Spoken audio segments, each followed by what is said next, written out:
ఈరోజే ముక్కనుమ అంటే 2025 సంవత్సరం ముక్కనుమ గురువారంతో కలిసి వచ్చింది. ఎంతో విశేషమైన రోజు ఇది. ఎంతో విశేషమైన ఈ రోజు ఈ కథను విన్నా, చదివినా, చెప్పినా, వినిపించినా జన్మల దరిద్రం తొలగి కోటి జన్మల పుణ్యం వస్తుంది. మరి ఆ కథ ఏంటో ఇప్పుడు ఈ వీడియోలో తెలుసుకుందాం. పూర్వం అరణ్యాలు దాటి కూడా వ్యవసాయం చేసేవారు. ఆ వ్యవసాయానికి కాలినడకన వెళ్లేవారు. ఒక రైతు అలాగే చిట్టడవులు దాటి అవతల వైపు ఉన్న పొలం దగ్గరకు వెళ్లి వ్యవసాయం చేస్తున్నాడు. ప్రతిరోజు మధ్యాహ్నం పూట అతని కోసం అతని భార్య అన్నం పట్టుకుని వెళ్లేది. ఒకరోజు ఆవిడ అన్నం వండి తీసుకువెళ్లడానికి కాస్త ఆలస్యమై కంగారుగా త్వరగా భర్త కోసం అన్నం పట్టుకుని వెళ్తూ ఉంది. ఎందుకంటే పొద్దున ఎప్పుడో వెళ్లాడు. ఎండలో ఉన్నాడు. అక్కడ పంట పండిస్తున్నాడు. సంక్రాంతి కాలంలో కోతలు కూడా వచ్చాయి. ఆ పంట ఇంటికి తేవాలి. అటువంటి నా భర్తకి అన్నం పెట్టకపోతే అలసిపోతాడు. అయ్యో, ఈ రోజు నా భర్తకు అన్నం పెట్టడం ఆలస్యమవుతుంది అని గిన్నె నిండా అన్నం పెట్టుకుని కూరలు పెట్టుకుని పరుగు పరుగున వెళ్తుంది.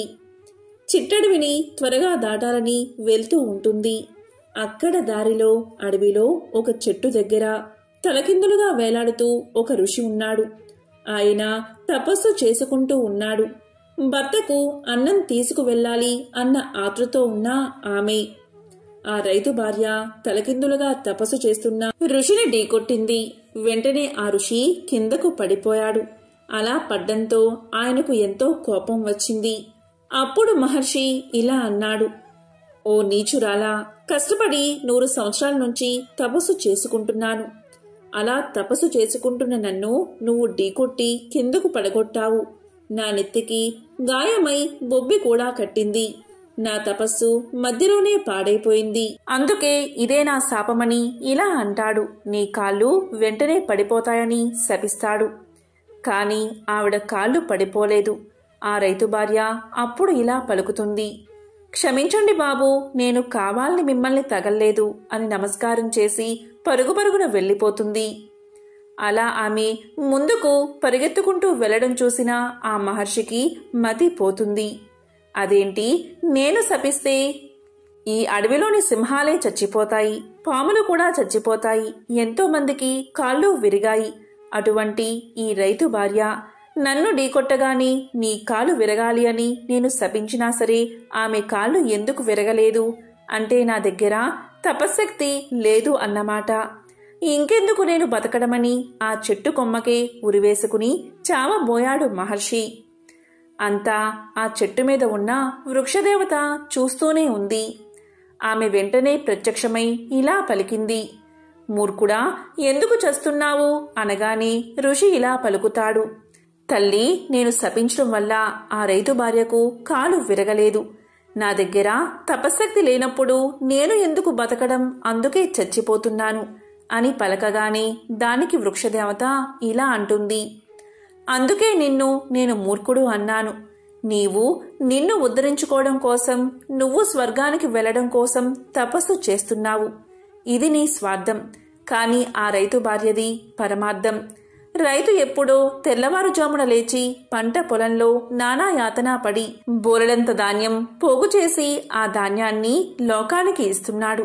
ఆ ధాన్యాన్ని రైతు పండించకపోతే కొన్ని లక్షల మందికి తిండి ఉండదు. అతను లోకాన్ని రక్షిస్తున్న కర్మయోగి.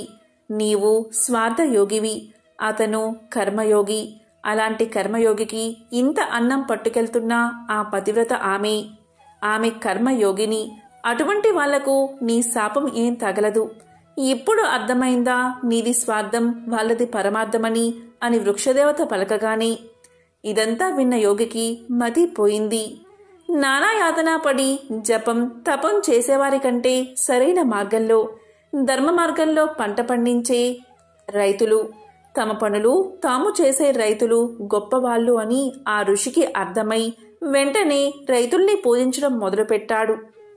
ఈ విధంగా ఒక యోగి రైతు భార్యను, రైతును పూజించడం వల్ల కనుమ ఆరంభమైందని చెప్తూ ఉంటారు. అందుకే కనుమ రోజు రైతులు పండించిన మినుములను గారెలుగా వేసుకుని తింటారు. ఇదే మకర సంక్రాంతి సమయంలో కనుమ వెనుక ఉన్న పురాణ కథ.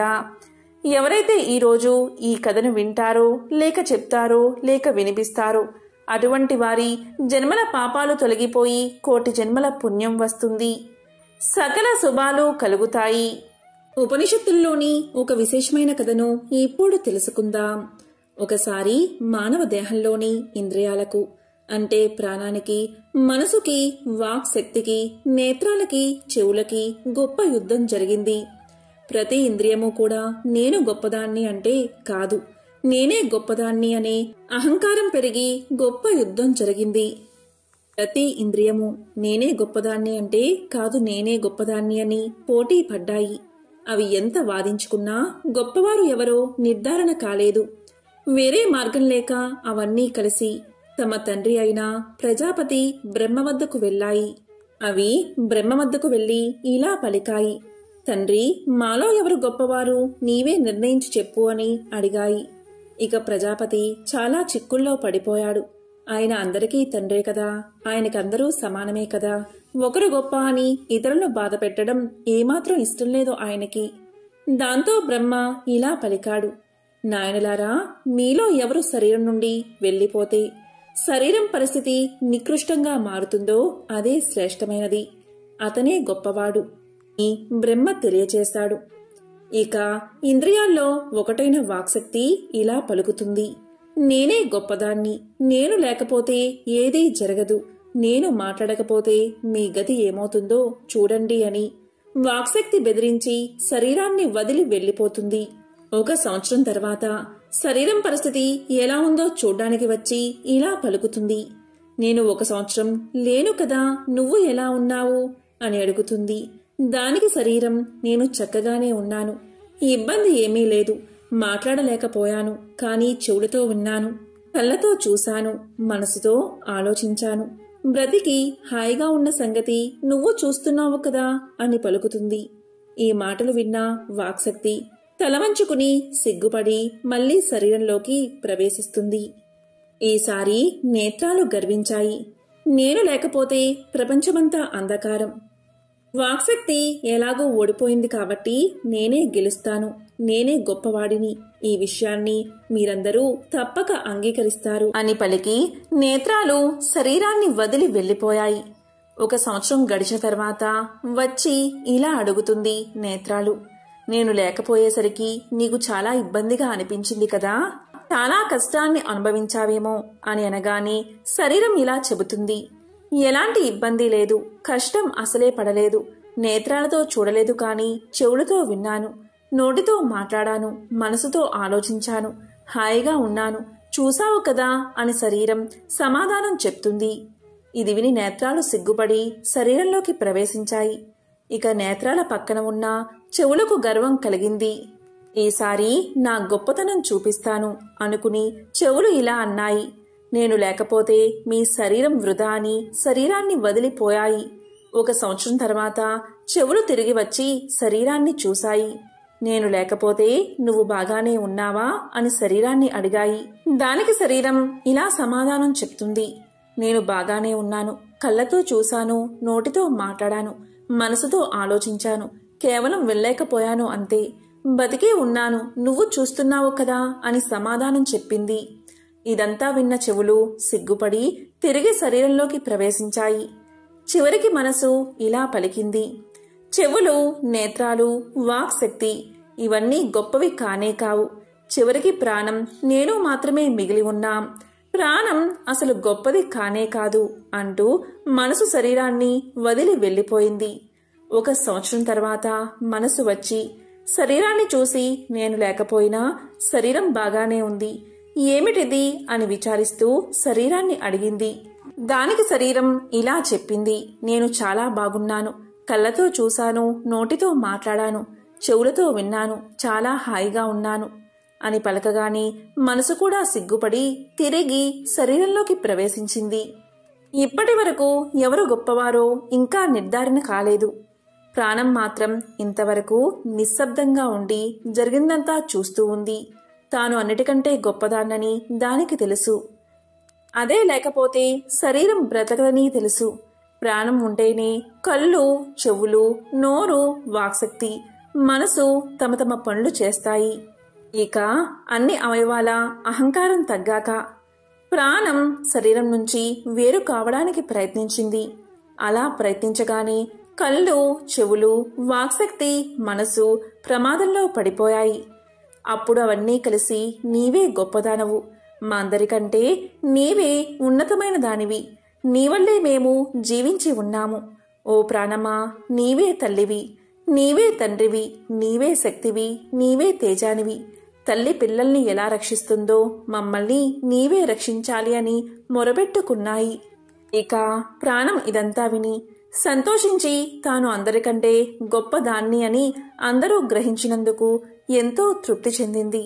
కాబట్టి ఉపనిషత్తులోని ఈ కథను విన్నా, చెప్పినా, చదివినా, వినిపించినా సకల శుభాలు కలుగుతాయి. పూర్వం శ్రీపురము అనే గ్రామంలో మధుసూదనుడు అనే ఒక బ్రాహ్మణుడు ఉండేవాడు. మిక్కిలి దరిద్రుడు అవడం వల్ల బిచ్చమెత్తుకుని జీవనం సాగించేవాడు. ఆ బ్రాహ్మణుడికి ఒక కుమారుడు జన్మించాడు. తల్లికి పాలు లేనందున పిల్లవాడు ఎలా బతకగలడు? పాలు చాలనందున ఆ బాలుడి శరీరం దినదినము కృశించుచున్నది. ఆ బాలుడు చిక్కుపోచున్నందున ఆ బ్రాహ్మణుడి భార్య పెనిమిటితో ఇలా పలికింది: అయ్యా, నేను చెప్పే మాట శ్రద్ధగా వినండి. మన పిల్లవాడికి పాలు నిమిత్తం పాలుగల ఒక ఆవును తీసుకోండి అని చెప్పగా ఆ మాట విని భర్త ఏమని చెప్పాడు అంటే, ఓసి, నీకు వెర్రి పట్టిందా? మనం చూస్తే కడు బీదవారం. పాలు ఇచ్చే ఆవు ఎలా దొరుకుతుంది? ధనరత్నాలు మన దగ్గర లేవు. నేను లోకంలో ఏ విధంగా గణ్యత పొందుతాను? ఎవరికైతే ధన సంపదలు కలిగి ఉండెనో వారికే లోకమంతా మర్యాదలు చేస్తుంది. అలాంటి వారికే లోకమంతా భయపడతారు. మన వంటి బీదవారిని ఎవరు అడుగుతారు అని బ్రాహ్మణుడు చెప్పాడు. భార్య దానికి ఎంతో దుఃఖించినదై, ఓ బ్రహ్మదేవుడా, నీవు మా వంటి బీదవారింట్లో ఈ బిడ్డను ఎందుకు పుట్టించావు? ఏమి తిని ఈ బిడ్డ బతుకుతాడు? ఈ శిశుహత్య నాకు చుట్టుకుంటుంది అని దుఃఖిస్తూ ఉండగా పిల్లవాని ఘోష చూసి ఏమీ తోచక ఆ బ్రాహ్మణుడు చింతాక్రాంతుడై విచారించి తన ఇంటిలో ఉన్న కమండలం వగైరా చిల్లర సామాన్లు సంతలో అమ్మి ఆ అమ్మిన సొమ్ము 5 రూపాయలు జాగ్రత్తగా పట్టుకుని వెళ్లి భార్య చేతికి ఇవ్వగా ఆమె ఆ సొమ్ము చూసి ఎంతో సంతోషించి పెనిమిటిని చూసి ఇలా పలికింది: అయ్యా, ఈ సొమ్మును తీసుకువెళ్లి పాలిచ్చే ఆవును కొని తీసుకురండి అని చెప్పింది. ఆ విధంగా భార్య చెప్పిన మాట ప్రకారం ఆ బ్రాహ్మణుడు ఆ రూపాయలు పట్టుకుని గ్రామాలు తిరిగాడు. ఇలా తిరుగుతూ పెద్ద భాగ్యవంతుడైన షావుకారుండే గ్రామానికి వెళ్లాడు. ధనధాన్యాలు పరిపూర్ణమై కుబేరుడితో ఆ షావుకారు సరి సమానంగా ఉన్నాడు. అతని ఆవులన్నీ పాలతో నిండి ఉన్నాయి. దైవఘటన మాత్రం మరో విధంగా ఉంది. అతని ఆవులలో బోధ అనే ఆవు ఉంటుంది. అది చాలా దుష్ట బుద్ధి కలది. బయటకు మేతకు వెళ్తే పరుల వ్యవసాయంలో చొరబడి తినివేస్తూ ఉండేది. ఒకరోజు షావుకారు చూస్తూ ఉండగాని పెరవారి పొలంలోనికి చొరబడి పండిన పంట తినివేస్తూ ఉంది. అది చూసిన షావుకారు అతి కోపంతో ఏమన్నాడంటే, ఇంక దీని ముఖం చూడకూడదు. ఆవును ఇప్పుడే అమ్మేస్తాను. ఇది 50 రూపాయలు అయినప్పటికీ నాకు మంజూరు లేదు. ఇప్పుడు బేరం వస్తే 5 రూపాయలకే ఇచ్చేస్తాను అనేసరికి మధుసూదనుడు అనే బ్రాహ్మణుడు ఆ మాటలు విని షావుకారుతో ఇలా పలికాడు: షావుకారు, వినండి. 50 రూపాయల ఖరీదు గల ఆవు అయినప్పటికీ అందుకు మీకు మంజూరు లేదు. ఆ 5 రూపాయలు నేనే ఇస్తాను. ఆవు దూడ రెండూ నాకు ఇప్పించండి అని అనగానే షావుకారు ఇలా అన్నాడు: ఓ బ్రాహ్మణుడా, నీకు వెర్రి పట్టిందా అని అన్నాడు. దానితో బ్రాహ్మణుడు ఇలా పలికాడు: మీరు షావుకారులై ఉన్నారు. మీ మాట మీరు నిలుపుకోండి. మాట తప్పితే మీరు అసత్యవంతులు అవుతారు అని అన్నాడు. ఆ బ్రాహ్మణుడు అన్న మాటలు షావుకారు విని తన మదిలో విచారించి తెలియక అనివేశాను, ఈ బ్రాహ్మణుడు ఎక్కడి నుండి వింటున్నాడో? ఈ ఆవును అతనికి ఇవ్వకపోతే నాకు అసత్యం ప్రాప్తిస్తుంది కదా అని బ్రాహ్మణుని చూసి చెయ్యి చాచాడు. వెంటనే సొమ్ము పుచ్చుకుని ఆవును దూడను బ్రాహ్మణుడికి షావుకారు ఇచ్చేశాడు. ఆ ఆవును చూడగానే బ్రాహ్మణ స్త్రీ చంద్రుని చూసిన కలువవలే సంతోషపడింది. వెంటనే పాలు పితికి కుమారుడికి పోసి ఆనందాన్ని చెందింది. ఇలా కొన్ని రోజులు గడిచిపోయాయి. తరువాత ఆవు ఎటుపోయిందో కనిపించలేదు. పొద్దుపోయే వేళయింది. ఆవు రాకపోవడం చూసి బ్రాహ్మణుడు వెతకడం మొదలుపెట్టాడు. వీధుల్లోనూ సమీపంలో ఉన్న వ్యవసాయ భూముల్లోనూ చూశాడు. ఆవు కనిపించలేదు. తెల్లవారగానే నిద్ర మేల్కొని ఆవును వెతకడానికి బయలుదేరి కొంత దూరం నడిచి అక్కడికి వెళ్లి తోటలో ఒక చెట్టును చూశాడు. మధుసూదనుడికి త్రినాల దేవతలు దర్శనం ఇవ్వడం. అది ఒక గొప్ప మర్రి చెట్టు. పైన 3 మనుషులు కూర్చుని ఉన్నారు. వారు వరుసగా బ్రహ్మ విష్ణు మహేశ్వరులు, వారే త్రిమూర్తులు. అటువంటి చెట్టు కింద బ్రాహ్మణుడు కూర్చుని ఆయాసం తీర్చుకుని లేచిపోతూ ఉండగా త్రిమూర్తులు బ్రాహ్మణుడితో ఇలా అన్నారు: ఓ విప్రుడా, నీ మనస్సుకు ఎందుచేత దుఃఖం కలిగింది? నీవు ఎక్కడికి వెళ్తున్నావు? ఆ సంగతి మాతో చెప్పు అనగానే బ్రాహ్మణుడు 2 చేతులు జోడించి, అయ్యా, నేనొక్కడు బీదవాడిని, బిచ్చమెత్తుకుని బతికేవాడిని. నాకు ఒక ఆవు ఉన్నది, అది కనిపించడం లేదు. ఈరోజు శ్రీపురం సంత అవుతున్నది. ఆ సంతకు వెళ్లి దానికోసం వెతుకుతాను. ఎవరైనా దొంగలించి తీసుకుపోతే ఆ సంతలోనే అమ్ముతారు కదా. త్రినాథ స్వాములారా, ఈ ఉద్దేశంతోనే నేను వెతుక్కుంటూ వెళ్తున్నాను అని తన సంగతి తెలియచేశాడు. అది విన్న త్రిమూర్తులు బ్రాహ్మణుడుకు ఏం చెప్తున్నారు అంటే, నీవెలాగూ సంతకు వెళ్తున్నావు కదా, మా నిమిత్తం ఏమైనా కొన్ని దినుసులు తీసుకురా అని త్రిమూర్తులు అనగా బ్రాహ్మణుడు ఏమి దినుసులు కావాలి అని అడిగాడు. దానికి త్రిమూర్తులు ఇలా పలికారు: 1 పైసా ఆకుచెక్క, 1 పైసా నూనె మాత్రం తెచ్చి ఇమ్మన్నారు. ఆ మాటలు విని బ్రాహ్మణుడు ఏం చెప్పాడు అంటే, ఓ త్రిమూర్తులారా, నాకు పైసలు ఎక్కడ దొరుకుతాయి? నా దగ్గర ఒక అనా పైసా కూడా లేదు. నేను బీదవాడిని కదా, బిచ్చమెత్తుకుని జీవించేవాడిని కదా అని పలకగా త్రిమూర్తులు ఏమన్నారంటే, ఓ బ్రాహ్మణుడా, విను. అదిగో ఆ గోరంటు పొద కనిపిస్తున్నది కదా, దాని మొదట 3 పైసలు ఉన్నాయి. నువ్వు వెళ్లి ఆ పైసలు తీసుకో అని అనగానే ఆ మాటలు విన్న బ్రాహ్మణుడు అక్కడకు వెళ్లి ఆ గోరంటు గడ్డి మొదలు పైకి లాగేసరికి 3 పైసలు దొరికాయి. ఇంకా పైసలు ఉంటాయేమో అని ఆ చెట్టును ఇంకా పైకి లాగుతూ ఉన్నాడు. అది చూసిన త్రినాదుల వారు, బ్రాహ్మణుడా, నీకు వెర్రి పట్టిందా? అందులో పైసలు ఇంకా లేవు. ఎంత దొరికితే అంతే ఉంటాయి అన్నారు.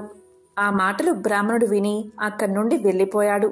కొంత దూరం వెళ్లి తిరిగి వచ్చి ఆ చెట్టు కింద నిలిచి చేతులు జోడించగా త్రినాదులు ఇలా పలికారు: ఓ విప్రుడా, తిరిగి ఎందుకొచ్చావు అని అనగా బ్రాహ్మణుడు 2 చేతులు జోడించి ఇలా అన్నాడు: అయ్యా, మీరు చెప్పిన వస్తువులు నేను ఎలాగూ తెస్తాను, మరి వాటిని ఎలా తీసుకురావాలి అని అడగగా నీ పై మీద గావంచలో తెమ్మని అన్నారు త్రినాదులు. అందుగా బ్రాహ్మణుడు, గావంచలో నూనె ఎలా ఉంటుంది? మీరు జగత్కర్తలు, నాతో కపటంగా చెబుతున్నారు అని పలకగా త్రిమూర్తులు ఇలా పలికారు: ఓయి, నీతో కపటంగా చెప్పలేదు. మమ్ము తలుచుకుని నూనె గావంచాలో పోసి తీసుకురా అని చెప్పగా ఆ బ్రాహ్మణుడు శ్రీపురం సంతలో ప్రవేశించాడు. వెళ్లి చూడగా తన ఆవు కనిపించలేదు. ఇక చేసేది లేక త్రినాదులు తెమ్మన్న సరుకులు తేవడం కోసం, అంటే నూనె, వక్కలు, గంజాయి తీసుకురావడానికి బజారుకు వెళ్లాడు. బజారుకు వెళ్లి తిలకన వానితో ఇలా పలికాడు: 1 పైసా నూనె ఈ గావంచాలో పొయ్యి అన్నాడు.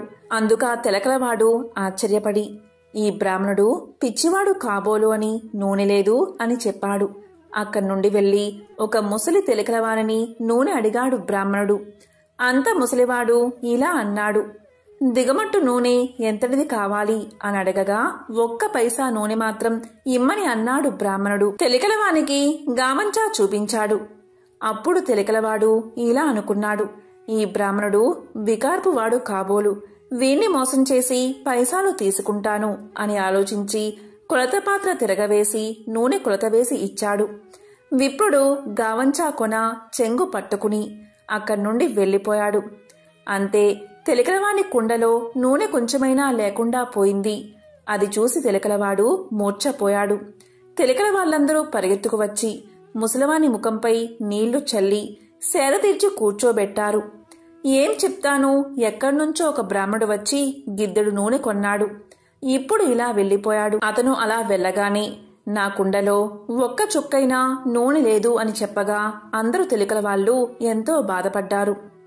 ఆ విప్రుడు మా వద్దకు వచ్చి మమ్మల్ని కూడా నూనె అడిగాడు. లేదని అనగా వెళ్లిపోయాడు. ఇలా అందరూ విచారించి పరిగెత్తుకుని విప్రుని వద్దకు వెళ్లి ఇలా అన్నారు. విప్రుడా, విను. మీరు నూనె కొన్నారు కదా, అది కొలతకు తక్కువగా ఉంది. పూర్తిగా ఇచ్చేస్తాము, పట్టుకుని వెళ్ళండి అన్నారు.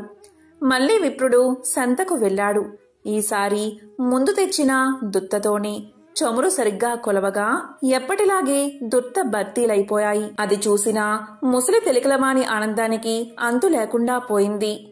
విప్రుని గామంచాలో చమురు ఉంచారు. అది పట్టుకుని విప్రుడు వెళ్లిపోయాడు. త్రిమూర్తుల వారికి సామాన్లన్నీ ఇచ్చేసి సెలవు అడిగాడు. త్రినాథుల ఆనపై బ్రాహ్మణుడు మేళా జరపడం. సెలవు అడగగానే త్రిమూర్తులు విప్రుడితో ఏమన్నారు అంటే, ఓయి, నీ కష్టం చూసి మా మదిలో దయ కలిగినది. ఒక మాట విను. నీవు త్రినాథుల సేవ చేస్తే నీ దరిద్రం పటాపంచలై అధిక సంపదలు కలుగుతాయి అని త్రినాథులు పలకగా అది విని బ్రాహ్మణుడు, స్వామి, ఏ ఏ వస్తువులతో మిమ్మల్ని పూజించాలి అని అడిగాడు. దానికి త్రినాథులు ఇలా పలికారు. ఓ ద్విజుడా, విను. మా పూజకు అధిక ద్రవ్యం అక్కరలేదు. కొంచెంతోనే తృప్తిని పొందుతాము. ఇప్పుడు నీవు తెచ్చిన 3 పైసాల సామాగ్రి చాలు. త్రిమూర్తుల పూజా ద్రవ్యాలు ఇంతే. మాకు వీటితోనే మేళా చెయ్యి. మేళా ఎలా చెయ్యాలి అంటే 3 మట్టి చిరుములయందు గంజాయి నలిపి అందులో నిప్పును ధూపాన్ని వెయ్యాలి. దీపప్రమిదులు 3 చేసి అందులో చమురు వేసి వత్తులు వేసి ఆకు చెక్కలు జాగ్రత్త చేసి ఉంచి రాత్రి తొలిజాములో నీ ఇంటిలోనికి నీ స్నేహితులను పిలిచి పూజా ద్రవ్యాలు తెచ్చి అక్కడ ఉంచి సకల పదార్థాలను స్వాములకు సమర్పించాలి. అలా చేసిన ఎడల సకల పాపాలు నివారించబడతాయి అని చెప్పగా ఆ బ్రాహ్మణుడు విని పూజ చేయడానికి ఉపక్రమించాడు. చెట్టు మొదటిని పూజను ఆరంభించి గంజాయి ముందుగా తయారు పరిచినాడు. అప్పుడు త్రిమూర్తులు, నీ గామంచా చెంగు చీర్చి వత్తులు చెయ్యి అనగా ద్విజుడు ఇలా అంటున్నాడు. నేను బీద బ్రాహ్మణుణ్ణి, బిచ్చమెత్తుకుని దినం గడుపుకుని కుటుంబ పోషణ చేసుకునేవాడిని. అన్న వస్త్రాలకు చాలా కష్టపడుతున్నాను. దీపం ముట్టించడానికి అగ్గిలేదు. నా గావంచా వత్తులకు ప్రాప్తమైనది. నా ఆవు దొంగల పాలైనది. నా కుటుంబం ఉపవాసంతో ఎదురు చూస్తూ ఉంటారు. ఏ బుద్ధితో పూజ చేస్తాను అని యావగించుకుని ద్విజుడు కూర్చున్నాడు. అది చూసి త్రిమూర్తులు ఇలా పలికారు. ఓ ద్విజుడా, మదిలో చింతించకు. నీ ఆవు పెయ్య దొరుకుతాయి. నీవు నీ కుటుంబము సౌఖ్యంగా ఉంటారు. వస్త్రాలు కూడా దొరుకుతాయి అని చెప్పారు. అంతటా బ్రాహ్మణుడు చేతులు జోడించి, స్వాములారా, అటువంటి భాగ్యం నాకెప్పుడు కలుగుతుందో అప్పుడు 5 మేళాలు స్వామివారికి ఇస్తాను. ఈ మాట సత్యమని చెప్పాడు. దీపం వెలిగించుటకు అగ్గిలేదే, నేనేం చేయను అనగా త్రిమూర్తులు ఇలా పలికారు.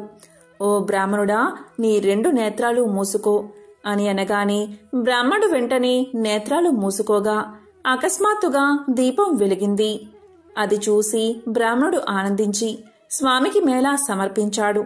మేళా ఇచ్చివేసి ఆనందంతో బ్రాహ్మణుడు చేతులు జోడించి సాష్టాంగ దండ ప్రణామాలు చేశాడు. త్రినాథులు బ్రాహ్మణుని అనుగ్రహించడం. ఇలా చేసిన తర్వాత త్రిమూర్తుల వద్ద సెలవు తీసుకుని కొంచెం దూరం నడిచి వెళ్తూ ఉండగా తోవలో బ్రాహ్మణుడికి ఆవు దూడ కనబడ్డాయి. దీంతో బ్రాహ్మణుడు సంతోషించి, త్రినాథుల వారు నా యందు దయ ఉంచి ఆవును పెయ్యను తెచ్చి ఇచ్చారు. వారి పూజ బాగా చేశాను అని అనుకుని ఆవును దూడను తోలుకుని ఇంటికి చేరుకున్నాడు. చూడగా తన ఇంటిలో సిరి సంపదలు పరిపూర్ణంగా ఉన్నాయి. అది చూసి అధికంగా సంతోషాన్ని పొంది కడు శ్రద్ధతో పూజను ఆరంభించాడు. చేయవలసిన కార్యక్రమాలను అందరికీ విశదంగా తెలియచేశాడు. తన స్నేహితులను రప్పించి వెనుకటి వలనే మేళా సమర్పించాడు. మేళా చేసే పద్ధతిని అందరికీ చెప్పగా అంతా ఒప్పుకున్నారు. ఆ రాజ్యంలో ఉన్న ప్రజలు అందరూ త్రినాథ పూజ చేశారు. అందరి ఇళ్లయందు సుఖ సంతోషాలతో నిండి ఉన్నాయి. ఈ పరిస్థితుల కారణంగా షావుకారులందరూ వ్యాపారాలు మూసివేశారు. అందరూ ఆ దేశపు రాజు వద్దకు వెళ్లి ఫిర్యాదు చేశారు. రాజు త్రినాథులను తూలనాడి మేళాను నిషేధించడం. వారిని చూసి రాజు అంటే షావుకారులు చూసి రాజు ఇలా పలికాడు. మీరందరూ ఎందుకు వచ్చారు అని అనగగా షావుకారులు ఇలా సమాధానం చెప్పారు. అయ్యా, మా ఫిర్యాదు మీరు తప్పకుండా వినాలి. మధుసూదనుడు అనే పేద బ్రాహ్మణుడు ఒకడు బిచ్చమెతుకుని జీవించేవాడు. శ్రీపురం వెళ్లి వచ్చి త్రినాథ మేళాను ఆచరించాడు. త్రినాథులు ఏ దేవతలో వారిని ఆ బ్రాహ్మణుడు పూజించగాని సకల సంపదలు అతనికి కలిగాయి. ఊరిలో ఉన్న రైతులు 50 మంది త్రినాథ మేళా చేశారు.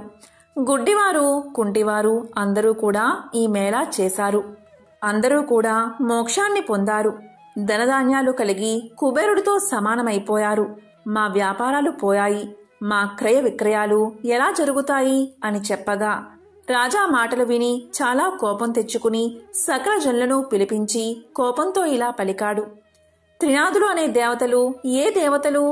వారిని మీరు ఎలా పూజిస్తున్నారు? నేను చెప్పే మాట వినండి. రాజుగా ఇది నా ఆజ్ఞ. ఆ పూజ మీరు చేయకూడదు.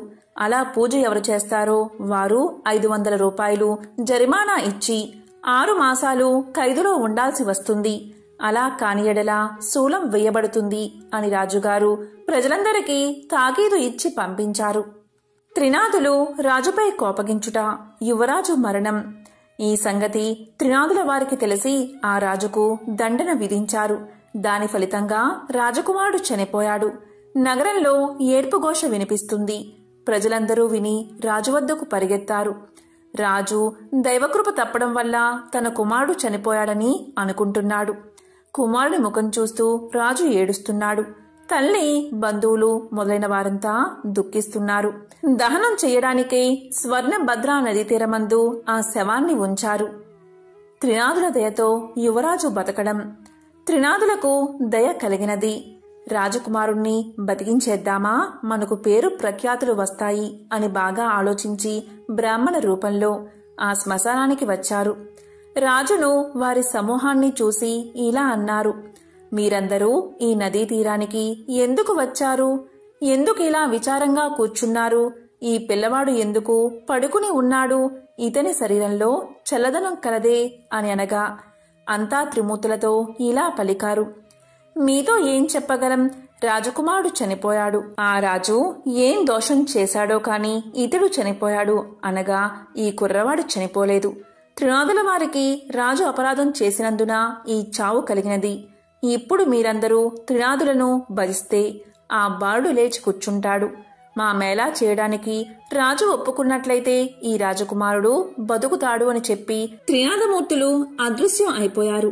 అందరూ వారి మాటలు విని త్రినాథ స్వాముల పేరు ఆ రాజతనుని చెవిలో చెప్పారు. 7 మేళాలు చేటుకు ఒప్పుకున్నారు. అలా ఒప్పుకోగానే రాజకుమారుడు లేచి కూర్చున్నాడు. అది చూసి అందరూ సంతోషాన్ని పొందారు. అప్పుడు త్రిమూర్తుల పేరు మాటిమాటికి స్మరించారు. అందరి నోటి నుండి వెలువడిన పలుకులు సముద్ర గర్జన వలె వినిపించాయి. వర్తకుడు త్రినాథుల మేళా చేటుకు మొక్కుకోవడం. అటువంటి సమయంలో ఒక వర్తకుడు ఆ ఊరి మీదుగా తన ఓడలో విదేశాలకు సరుకులను తీసుకువెళ్తూ ఉన్నాడు. ఆ ఓడను నడిపించుకుని స్వర్ణభద్రా నదీ తీరమున ప్రవేశించాడు. ఘోష చేసిన స్థలం దగ్గరకు వెళ్లాడు. వారిని చూసి ఆ వర్తకుడు ఇలా అడిగాడు. జనులారా, త్రినాథుల పేర్లు ఏమి పేర్లు? మీరు ఎందుకు స్మరిస్తున్నారు? వినడానికి శ్రద్ధగా ఉన్నాయి అని పలకగాని రాజుగారి మనుషులు ఇలా అన్నారు. ఓ వర్తకుడా, విను. బ్రహ్మ విష్ణు మహేశ్వరులు అనేవారు త్రినాథ స్వాములు. అటువంటి ప్రభువులను మా రాజుగారు మన్నించనందున అపరాధుడు అయ్యాడు. ఆ అపరాధం వల్ల ఈ రాజకుమారుడు చనిపోవటచే ఇతన్ని మేము తీసుకువచ్చి అగ్ని సంస్కారం చేయడానికి కూర్చుని ఉన్నాము. ఇది చూసి ప్రభువులకు దయ కలిగింది. వచ్చి వీడిని బతికించారు. అందుకు మేము 7 మేళాలు చేయడానికి ఒప్పుకున్నాము. వెంటనే రాజకుమారుడు బతికి కూర్చున్నాడు. ఈ విధంగా రాజుగారి మనుషులు చెప్పగా విని షావుకారు మదిలో సంతోషించి అటువంటి ప్రభువు ఎక్కడ ఉంటారు? చనిపోయిన రాజకుమారుడు బతికి కూర్చున్నాడు. నా ఓడలు ఒడ్డున అడ్డుకుని ఉన్నా. నేను ఈ ఓడపై వెళ్లి వస్తాను. నా ఇంటికి సుఖంగా చేరుకుంటాను. నాకు వ్యాపారంలో నష్టం రాకపోయినట్లయితే ప్రభుల వారికి 5 మేళాలు చేస్తాను. ఇలా మనసులో సంకల్పం చేసుకుని ఓడపై కూర్చుని నడిపించుకుని వెళ్లిపోయాడు. పైదేశం వెళ్లి అక్కడ గొప్ప లాభాన్ని పొంది తిరిగి వచ్చి ఓడ నడిబొడ్డున లంకర వేయించి ఇంటికి వెళ్లాడు. మేళా చేయకపోవడం వల్ల ఓడ మునిగిపోవడం. తన నౌకర్లందరూ ఓడలోని ధనాన్ని మోసుకుపోయారు. ధనాన్ని ఇంటిలో వేసుకుని షావుకారు సంతోషంతో ఉన్నాడు. ధనం చూసి ప్రభులవారి మేళాలు మర్చిపోయాడు. అందుకు ప్రభువులకు కోపం వచ్చి దండన చేశారు. ఓడ నీటిలో మునిగిపోయింది. నౌకర్లు, ఓడలో ఉన్న వారందరూ నీటిలో మునిగిపోయారు. ఈ విషయం తెలిసిన వర్తకుడు భూమిపై పడి గోల పెట్టాడు. మరి కొంతసేపటికి తెలివి తెచ్చుకుని ఏడుస్తూ ఉండగా ఆకాశం నుండి త్రినాథులు ఇలా పలికారు: నీవు మాకు మేళాలు ఇచ్చావు కాదు, అందుచేతే ఓడ మునిగిపోయింది. నీవు 5 మేళాలు సమర్పించినట్లయితే నీ ఓడ నీకు తిరిగి ప్రాప్తిస్తుంది అని సెలవిచ్చారు.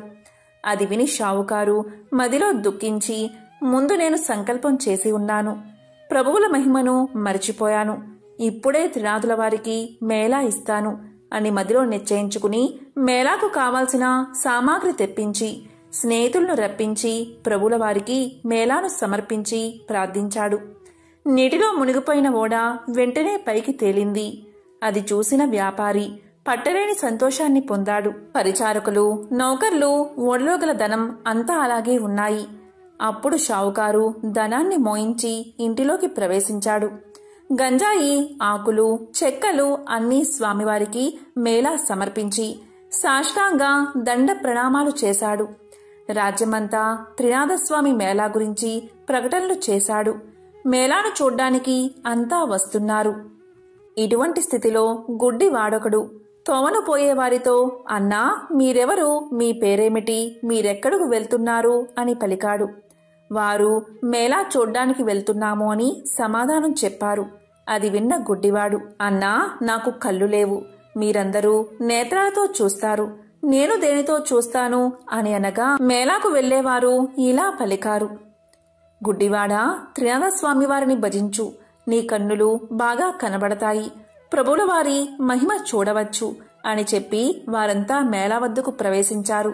గుడ్డివాడు ఆ తోవలో కూర్చుని స్వామివారిని భజన చేస్తూ ఉండగా కొంచెం కన్నులు కనిపించాయి. అప్పుడు గుడ్డివాడు కొంత దూరం పోయాడు. దారిలో ఒక సొట్టవాడు కూర్చుని ఉన్నాడు. అతన్ని చూసి, నీవు గుడ్డివాడవు, ఇంత కష్టంతో ఎక్కడికి వెళ్తున్నావు అని అడిగాడు సొట్టవాడు. గుడ్డివాడు ఇలా పలికాడు: అన్నా, నేను మేళాన్ని చూడ్డానికి వెళ్తున్నాను. ఆ మాటలు విన్న సొట్టవాడు, స్వామివారి దయ నా మీద లేదు, చేతులు కాళ్ళు సొట్ట, నేను ఎలా నడవగలను, నీకు కాళ్ళున్నాయి, దెక్కుని వెళ్ళగలవు అనగా గుడ్డివాడు ఇలా పలికాడు: నీవు త్రినాథస్వామివారిని భజించు, నీ కాళ్ళు చేతులు బాగవుతాయి, క్షణంలో ఇద్దరం కలిసి వెళ్ళిపోదాం. నేను గుడ్డివాడిని, నాకు ఏమాత్రం కన్నులు కనిపించవు, కాని త్రినాథస్వామివారిని భజించడం వల్ల కొంచెం కన్నులు కనిపిస్తున్నాయి. అందువల్ల నీవు కూడా స్వామివారిని భజించావంటే నీ బాధలు నివారణ అవుతాయని చెప్పాడు. అది విన్న సొట్టవాడు త్రినాథ త్రినాథ త్రినాథ అని భజించాడు. గుడ్డివాడితో ఇలా పలికాడు: నీకు కాళ్ళున్నాయి కదా, నువ్వు నడవగలవు, నేను ఎలా నడవగలను? నన్ను నీ భుజం మీద కూర్చోబెట్టుకుని నెమ్మదిగా నడిచి వెళ్ళు, నేను త్రోవ చూపుతూ ఉంటాను, నిశ్చింతగా ఇద్దరము మేళాకు చేరుకుందాము అని సొట్టవాడు చెప్పాడు. అతని మాటలు విని గుడ్డివాడు సొట్టవాడిని భుజంపై కూర్చోబెట్టుకుని మెల్లగా నడిచిపోతున్నాడు. నేస్తం, నా నేత్రాలు నిర్మలంగా కనిపిస్తున్నాయి అని అనగా సొట్టవాడు, అయ్యా, ఇప్పుడు నేను నడిచిపోగలను. ఈ విధంగా గుడ్డివాడు సొట్టవాడు కలిసి త్రినాథస్వామి మేళా దగ్గరలోకి ప్రవేశించారు. ఇది ఇలా ఉండగా ఆ మేళా జరిగే స్థలానికి నిత్యము ఒక వైష్ణవుడు వస్తూ ఉండేవాడు. అతడు త్రినాథ మేళా చెల్లకుండా ఇంటికి ఎప్పుడూ వెళ్లిపోతూ ఉంటాడు. అతన్ని ఈ పొద్దు మన స్థానమందు కూర్చోబెట్టవద్దు అని అనుకుని మేళా చేసే వారంతా, వైష్ణవుడు రాగానే చూసి మేళా చెల్లించకుండా నీవు వెళ్లిపోతున్నావు, కాబట్టి నిన్ను మేళా వద్దకు రాకుండా ఆపు చేయడమైనది అని చెప్పగా వైష్ణవుడు ఏమన్నాడంటే, నాయన్లారా, అపరాధం క్షమించండి, ఇక నుండి మేళా కాకుండా వెళ్ళను, నేను నికరంగా చెప్తున్నాను, నా గురువు ఇక్కడకు వచ్చినా సరే విడిచి వెళ్ళను అని పలికాడు ఆ వైష్ణవుడు. దైవయోగమున ఆ క్షణమే ఆ వైష్ణవుడి గురువుగారు వచ్చి ఇంట్లోకి ప్రవేశించాడు. నా శిష్యుడు ఎక్కడ ఉన్నాడు, ఎక్కడికి వెళ్లాడు, ఈరోజు కనిపించలేదే అని వైష్ణవుడి గురించి అతని తల్లిని అడిగాడు. అప్పుడు అతనితో ఆమె ఇలా చెప్పింది: నా కుమారుడు మేళా వద్దకు వెళ్లాడు అని అనగానే గురువుగారు మేళా ఎవరిది అని అడిగారు. అందుకా ముసలిది, అది త్రినాథుని మేళా అని సమాధానం చెప్పింది. ఆ మాటలు విన్న గురువుగారు మేళా దగ్గరకు వెళ్లి చూడగా అంతా స్వామివారిని భక్తి శ్రద్ధలతో పూజిస్తున్నారు. అది చూసిన గురువుగారికి కోపం వచ్చింది. వెంటనే గురువుగారు బాగా తిట్టి మేళా స్థలాన్ని, సామాగ్రిని కాలితో తన్నేశాడు. ఆ తర్వాత గురువుగారు తన శిష్యుణ్ణి పట్టుకుని బరబరా లాక్కుకుపోయాడు. కొంత దూరం వెళ్లేసరికి బోరున వర్షం కురియసాగింది. కటిక చీకటి కావడం వల్ల తోవ కనిపించడం లేదు.